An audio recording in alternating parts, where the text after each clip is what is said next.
अगर सेक्टर 11 का बुध विहार की एक ईंट भी हिलती है तो ये ध्यान रखना कि यहाँ पर खून बहेगा। उस खून युवा सकदल का एक कार्यकर्ता बुध विहार को बचाने के लिए अपना खून बहा देगा। कितने लाख मंदिर आज भी मौजूद हैं जिनके पेपर नहीं हैं, उनकी एक ईंट नहीं हिलाई जाती।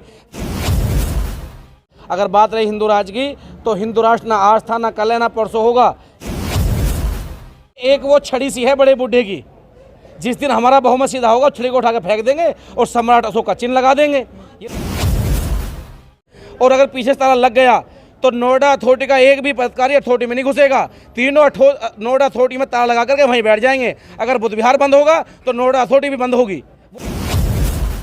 सिद्धार्थ बुध विहार में हूँ, नोएडा सेक्टर 11 में, और यहाँ पर नोएडा प्राधिकरण की तरफ से एक गेट पे नोटिस लगा है और उस नोटिस में ये लिखा हुआ है कि आपको ये बुध विहार जो है वो खाली करना पड़ेगा। क्यों खाली करना पड़ेगा जानना चाहेंगे। युवा भीम शक्ति दल के रवि गौतम जी हैं, राष्ट्रीय अध्यक्ष, मैं उनसे जानना चाहूँगा। सर, बुध विहार की पेमेंट कर दी गई है और फिर 20 साल बाद ये कहते हैं कि इस पे 3.5 से 4 करोड़ रुपए का चक्रवृद्धि ब्याज लगा करके आपको पेमेंट करनी पड़ेगी। नहीं करते हैं तो आज वो सीलिंग के लिए आए थे, तो उसके बारे में क्या कहना चाहेंगे? देखिए, पहले तो आप सभी को मेरा जय भीम। जो नोएडा अथॉरिटी के जो सीनियर पदाधिकारी हैं उनका दिमाग ख़राब हो गया है। उनके दिमाग में जो है मनुस्मृति भरी हुई है।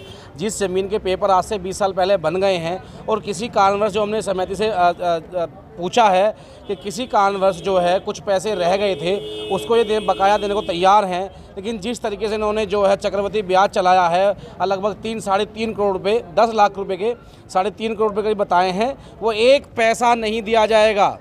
ये जिला प्रशासन, माननीय मुख्यमंत्री, प्रधानमंत्री इस बात को सुन लें कि अगर सेक्टर 11 का बुध विहार की एक ईंट भी हिलती है तो ये ध्यान रखना कि यहाँ पर खून बहेगा। उस खून की जिम्मेदारी जिला प्रशासन की होगी, मुख्यमंत्री होगी, प्रधानमंत्री की होगी। जिस देश में बुद्ध तथागत गौतम बुद्ध भगवान को मानने वाले लोग करोड़ों की संख्या में हो, वहाँ बुध विहार की ईंट कैसे हिल सकती है? और रही बात प्रशासन की, प्रशासन जो लगातार नोटिस देकर के डराने का काम कर रहा है, हमें तो ये सूचना थी कि आज बुध विहार में मीटिंग है। जिस दिन प्रशासन चाहे उस दिन तय करके ये बता दे ताला कब लगाने आएगा। युवा सकदल का एक कार्यकर्ता बुध विहार को बचाने के लिए अपना खून बहा देगा। और ये बात करते हैं ताले की, तो हमसे बेहतर कौन बताएगा ताला कैसे लगाया जाता है? ताला तो हमने लगाए हैं दिल्ली के अंदर। और रही बात यहाँ ताला लगाने की, तो टाइम डर के बता दे कि ताला कब लगेगा। लेकिन हम संविधान को मानने वाले लोग हैं, प्रशासन का हम सम्मान करते हैं। जो निर्णय सामाजिक रूप से व कानूनी रूप से निकाला जाए। अभी समिति के कुछ लोग बता रहे थे सचिव साहब कि हमारे लोग हाई कोर्ट चले गए हैं। जो हाई कोर्ट का निर्णय आएगा उस पर विचार किया जाएगा, लेकिन जब तक स्थिति जो की तो है वो बनी रहनी चाहिए। अगर जिला प्रशासन को, और खास करके जो यहाँ की सीओ ऋतु महेश्वरी हैं, वो अपने अहंकार में चूर हैं। अगर लॉ एंड ऑर्डर को डिस्टर्ब करना चाहती हैं तो वो कर लें। अगर हमारे बुध विहार की ईंट हिलेगी तो ऋतु महेश्वरी जिस कोठी में बैठती है 15A में, 14A में, वो भी नहीं बचेगी, क्योंकि ये हमारी आस्था से जुड़ा मामला है। कितने लाख मंदिर आज भी मौजूद हैं जिनके पेपर नहीं हैं, उनकी एक ईंट नहीं हिलाई जाती। जब भी इन्हें परेशानी होती है तो अंबेडकर भवन से होती है, बुध विहार से होती है, रविदास भवन से होती है। यानी कहने का मतलब ये है कि बहुजन समाज के जो बहुजन समाज के स्मारक बने हुए हैं उनसे होती है। मैं पूछना चाहता हूं, अभी मैं आपको 50 मंदिर ऐसे गिनवा दूंगा जिनमें भिन्न भिन्न समाज की आस्था जुड़ी हुई है, जिनका एक पेपर नहीं है। और उल्टल जिला प्रशासन के लोग, भाजपा के लोग उन्हें चंदा दे करके बनाने का काम करते हैं। क्या ये किसी की आस्था से जुड़ा मुद्दा नहीं है? ये किसी आस्था का मंदिर नहीं है? तो मेरी आपसे पुनः अपील है जिला प्रशासन के लोगों से, अगर उनके दिमाग में कोई जो है मनुस्मृति की बात चल रही है कि इनका समाज इकट्ठा नहीं है या वो लोग नहीं आए हैं, तो आज सिर्फ हमें इसलिए बुलाया गया था कि यहाँ मीटिंग है। अगर जिस दिन हमें ऐसा लगा ये ताला लगाने आएंगे जैसे उन्होंने कहा है, तो अभी तो हम यहीं बैठे हैं। एक ताले की बात छोड़िए, यहाँ चाबी नहीं लग सकती। हम जवाब देंगे उनका हर तरीके से। और हिंदू राष्ट्र की घोषणा हो चुकी है और आप कह रहे हैं हम ताला नहीं लगने देंगे। देखिए, जो हिंदू राष्ट्र की बात करते हैं वो पहले अपना वास्तविक ये पहचान लें वो है किस समाज से। ये देश सेकुलर है, था, हमेशा रहेगा। अगर बात रही हिंदू राष्ट्र की तो हिंदू राष्ट्र ना आज था, ना कल है, ना परसों होगा। इस देश में वो लोग भी हैं जिन्होंने 1947 में अपनी शहादत दी थी और देश को बचाने के लिए जनरल जैसे डायर लोगों को ठीक किया था। अगर जरूरत पड़ी, अगर कोई इस देश में जनरल डायर पैदा होगा तो उसका इलाज भी उसी भाषा में किया जाएगा जिस भाषा में उधम सिंह ने जनरल डायर किया था। क्या आप संगोल जो रखा गया है उसे हिंदू राष्ट्र की कल्पना नहीं समझ रहे हैं? देखिए, एक वो छड़ी सी है बड़े बूढ़े की, जिस दिन हमारा बहुमत सीधा होगा छड़ी को उठा के फेंक देंगे और सम्राट अशोक का चिन्ह लगा देंगे। ये तो हमारे उन नेताओं के जो है कमजोरियां हैं कि वो समाज को इकट्ठा रखने का प्रयास नहीं कर पा रहे हैं।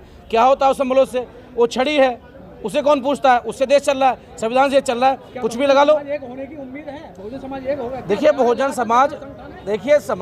समाज इकट्ठा होगा, हो रहा है। जो आपने 11 लाख संगठन की बात की, पूरे देश में काम कर रहे हैं। आप देख सकते हैं कम से कम 100 से ज़्यादा संगठन यहाँ पर हैं, लोग मौजूद हैं। और जिस दिन उन्हें ये लगेगा, आपने देखा होगा 2 तारीख में किसी ने कहा थोड़ी ना था कि आप यहाँ आइए, वो तो सिर्फ SC ST के लोगों का आंदोलन था और OBC ने समर्थन किया था। जिस दिन उन्हें ये लगेगा कि इस देश को एक व्यक्ति की झोली में डाल दिया गया है, जैसे प्रयास कर रहे हैं, उस दिन इस देश में पानी नहीं खून बहेगा और उस खून की जिम्मेदारी उन देश के बैठे हुए नेताओं की होगी जो आज यहाँ पर राज कर रहे हैं। अच्छा, मैं आपसे एक सवाल और करना चाहूँगा कि नोएडा के जो लोग हैं, अगर वो आते हैं और यहाँ पर सीलिंग करते हैं और आप यहाँ नहीं होंगे तो फिर आप क्या कर लोगे?